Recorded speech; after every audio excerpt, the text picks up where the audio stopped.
Faith lays the groundwork for a society. And when you erase the faith that built a civilization, inevitably that civilization will collapse. And when we look to the culture today, we absolutely can observe the replacement of Christianity with the cult of secular liberalism. We have to understand that the left are revolutionaries. Their goal is to tear down the historical system, obviously, and to do that, they must tear down first the foundations of that system, right? The foundations of our civilization. What you're about to watch is the speech I gave for the college Republicans at Emory University last Friday. If you're part of a conservative club on your campus and you're interested in hosting me, be sure to email me or send me a message on LinkedIn. And without further ado, happy Easter. Don't forget to like and subscribe. And here is my Good Friday speech on the Christian foundations of American civilization coming up. All right. Well, thank you very much. It's great to be here. I want to thank everyone who did actually come out. We were actually supposed to do this last week, but there was like a scheduling conflict, long story there. And I know today's Good Friday, so I don't know if you guys had like classes today, but Easter weekend, I'm sure you guys have finals coming up. Not the ideal time to do this, but we work with what we have. And I hope I'm not interrupting like a Good Friday service for some of the Christians out there. But in the event that I am, I hope that I'm not. You should be going to that instead of my speech. I don't know what the logic is there. But in the event that I'm not, that I am, sorry, I figured we will kind of match that mood by doing a conservative speech on the topic of Christianity, right? I figured it's kind of fitting for the weekend. And specifically, that is the relationship between Christianity and American conservatism and American history. This is very important for a number of reasons, even to those who are not Christians themselves, right? So if you're someone who just considers themselves kind of an adherent to conservative ideals, not necessarily a Christian, I promise that this actually does matter to you, and you shouldn't just tune this out as the kooky nut job Christian nationalist religious guy talking, right? I promise from a political perspective this absolutely matters, and I would argue in many ways it's basically everything. Politics most fundamentally is a theological and a spiritual battle, and what we see going on today in many ways you could argue is essentially a battle between the God-fearing and the godless. It really is that simple. And whether or not God personally matters to you, I would say on a political level, this battle absolutely matters to everyone. So in today's speech, I will argue three things. First, that America was built as a Christian nation. Secondly, why that matters. And thirdly, what we ought to do about that as conservatives. So firstly, when I say that America is a historically Christian nation, that is to acknowledge that for the vast majority of American history, America was a nation comprised overwhelmingly of Christian people. But on top of that, that is further to acknowledge that our culture, our history, and even to a large extent, the legacy of our politics were shaped by our Christian moral foundations. That is not to say that everyone in American history is or ever has been a Christian. It is instead to say that we have an undeniably Christian heritage that has had no small impact on the founding of this country, as well as just the legacy and the history of this country throughout the years. As John Adams argued, the Constitution was written only for a moral and religious people. It is wholly inadequate to the government of any other. And this is the very expectation and kind of moral framework that our country and our Constitution was built upon. Of course, nowadays we are told the lie, quite frankly, that America has always been a secular nation. But prior to 2 minutes ago, our Christian roots were overwhelmingly understood by most political leaders throughout our history. For instance, the Supreme Court in 1892 declared that, quote, "This is a Christian nation." Woodrow Wilson, who, keep in mind, was something of a progressive, he was not, entirely the most conservative guy in some aspects, but even he argued in 1911 that, quote, "America was born a Christian nation," and believed that America should, quote, "exemplify the devotion to the elements of righteousness which are derived from the revelations of the Holy Scripture." FDR said that America was founded on the principles of Christianity and led Allied soldiers in the singing of the song "Onward, Christian Soldiers" as they sailed across the Atlantic for Fortress Europe during World War II. Even Jimmy Carter, right? Jimmy Carter believed that, quote, "We have a responsibility to try to shape government so that it does exemplify the will of God."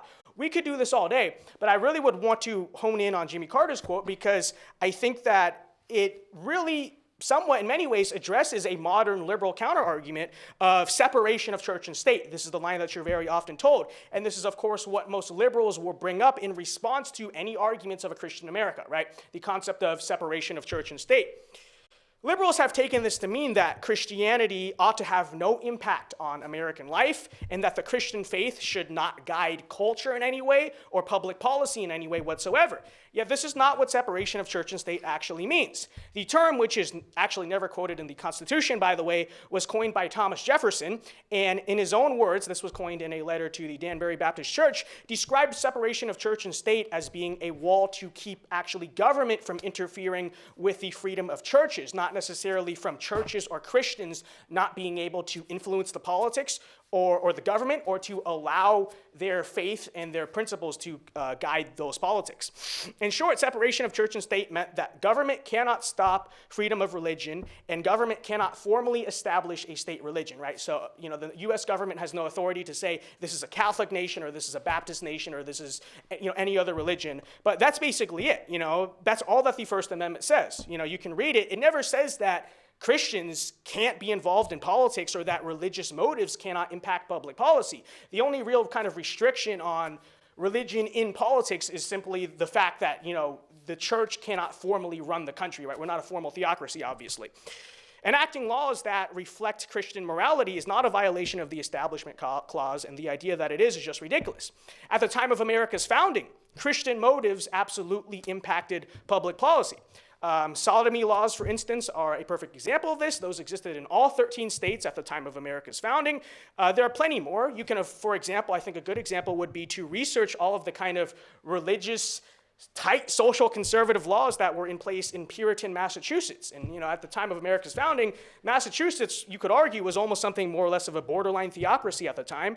But it's also not a coincidence, right, that the most religiously austere colony in kind of early America, which was Massachusetts, was in many ways also the de facto leader of the American Revolution, right? The most religious, most like theocratic kind of colony was the colony where the American Revolution started, right? That's where the first battles were fought. That's where the shot around the world was heard. That's where the American Revolution was initially the most popular, which is why the British strategically tried to move the war at that time into the more secular South, right?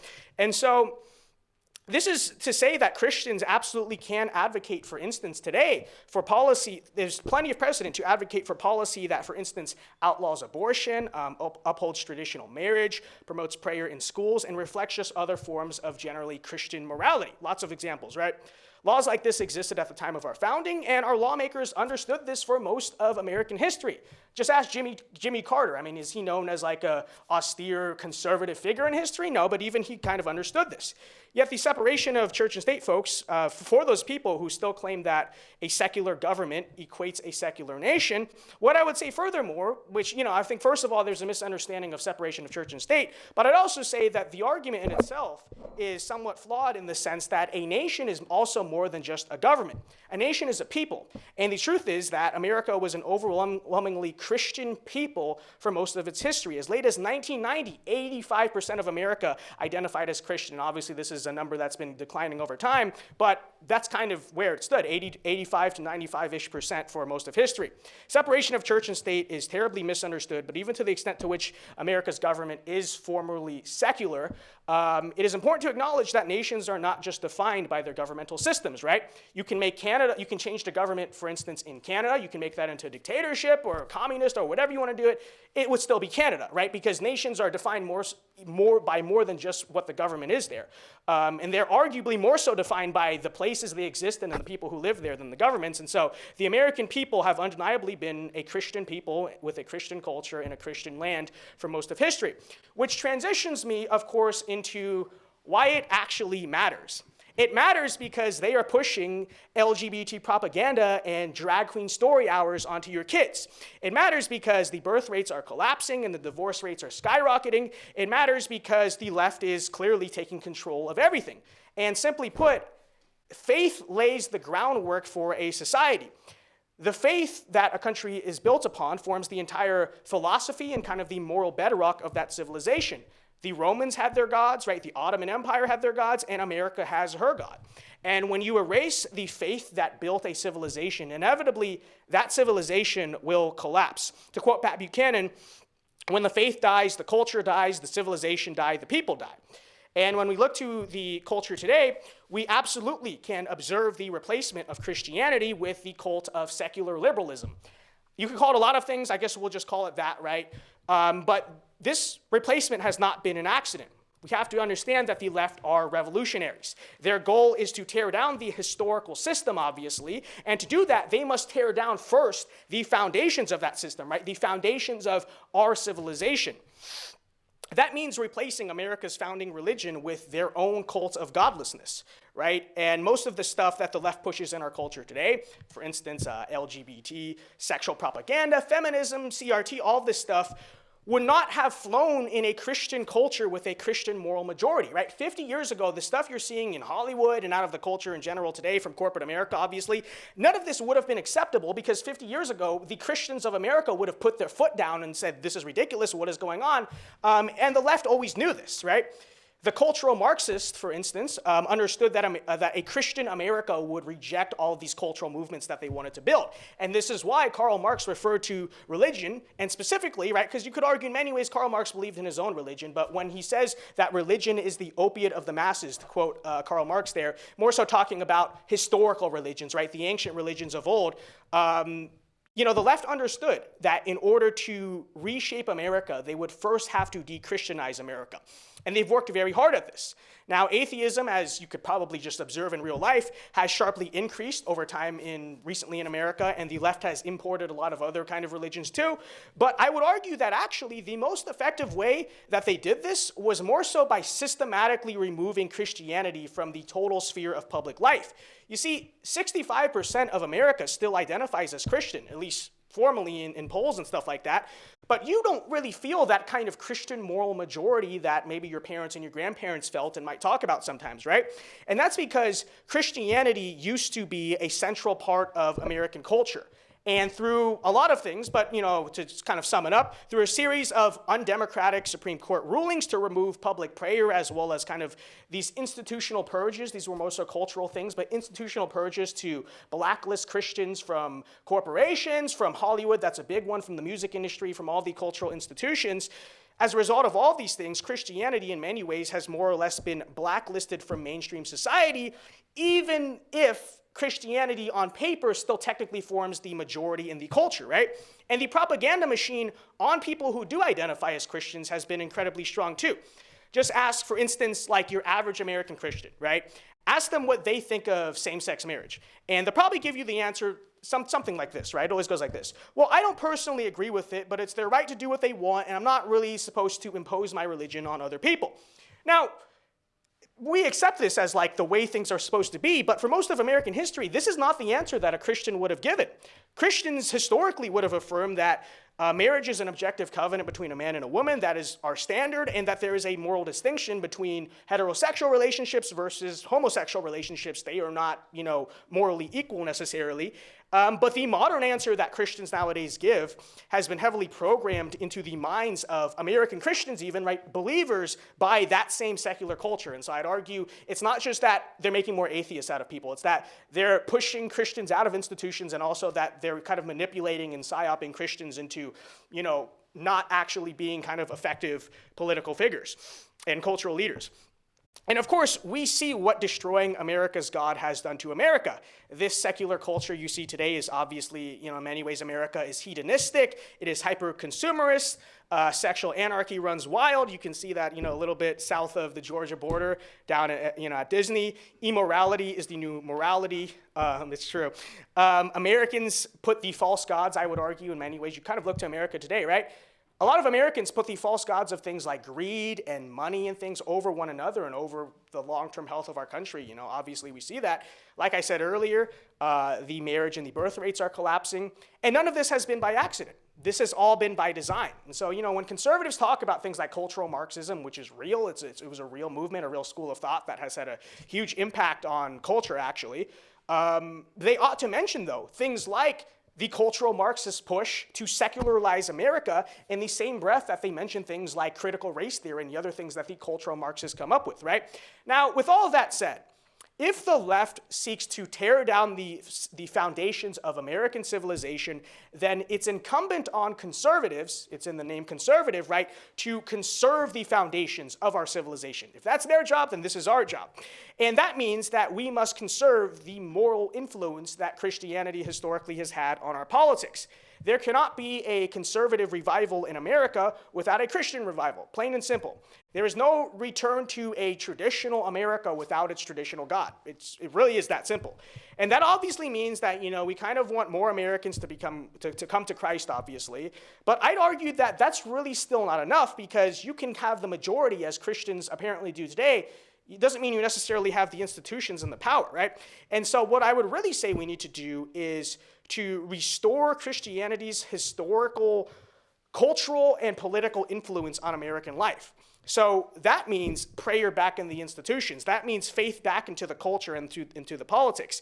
That means Christians understanding, as they currently seem not to en masse, that means Christians understanding that their faith is not supposed to be something that they just reserve to church on Sundays. It should fundamentally affect on all levels the way they view politics, the way they view culture, and the way they view society. We should, to an extent, legislate Christian morality in the same way that the left legislates Marxist morality, atheist morality, whatever you want to call it. And obviously, the left would call this Christian nationalism, which honestly is kind of a cool name. I mean, that's supposed to be like a bad thing. That actually sounds cool. I'm a Christian nationalist. It actually has a cool ring to it. But, forget what they call you, for instance. The media has articles calling me a white nationalist, me a proud African-American brother, so don't worry about what they call you. In all seriousness, this is what we have to be fighting for. I think today there is definitely this push within the conservative movement to abandon faith and to abandon social conservatism for the sake of building a bigger coalition. There's this big tent theory that suggests if we just abandon kind of the Christ part and we abandon the social conservative part or loosen up on it a little bit, we can win more votes, we can win more elections. And I understand that thinking, but I'd argue that really this is not going to work.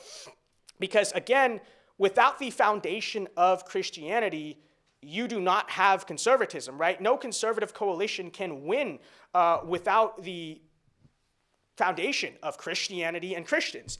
And as conservatives, we cannot adequately defend or conserve our civilization without defending that very foundation that it was built upon. Now, does this necessarily, in a political sense, mean that every single conservative or person with conservative values has to personally subscribe to Christianity? We all have to be a part of the same denomination? No, it doesn't, although I would argue it's important to acknowledge that the vast majority of our coalition will always be Christian for kind of that particular reason. But what it does mean is that our movement as a whole, right, collectively as a movement, regardless of how you individually feel, our movement as a whole cannot abandon Christianity for the sake of a very small non-Christian minority, quite frankly. So yes, I understand many secular conservatives probably do find it annoying when we pray before things or kind of use Christ as a justification for certain policies, but I want those people to understand that it's actually important and it's not necessary. It is necessary. Sorry, it's not something we can just stop doing.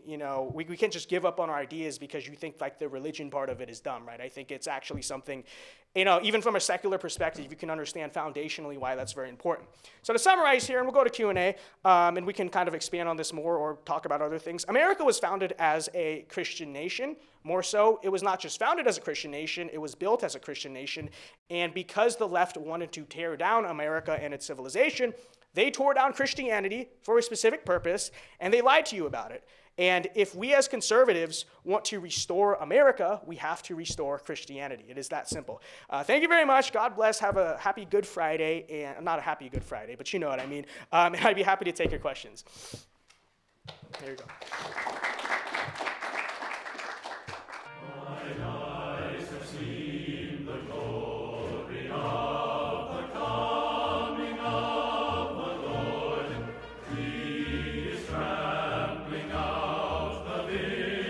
Where